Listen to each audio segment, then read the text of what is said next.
इस समय जब तब से तो कुछ हो नहीं सकता। हे विधाता, मुझे ये कन्या किस तरह मिलेगी?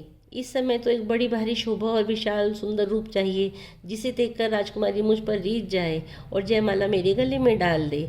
एक काम करो कि भगवान से सुंदरता मांगो, पर भाई उनके पास जाने में तो बहुत देर हो जाएगी।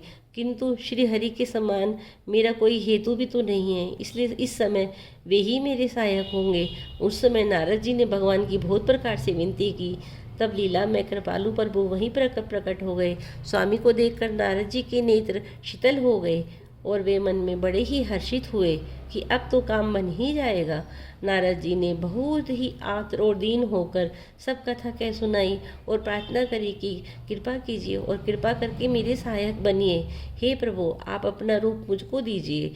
किसी प्रकार में उस राजकन्या को और किसी प्रकार में उस राजकन्या को नहीं पा सकता। हे नाथ, जिस तरह मेरा हित हो आप वही शीघ्र कीजिए। मैं आपका दास हूँ। अपनी माया का विशाल बल देखकर दीन दयालु भगवान मन ही मन हंसकर बोले, हे नारद जी सुनो, जिस प्रकार आपका परम हित होगा हम वही करेंगे, दूसरा कुछ नहीं।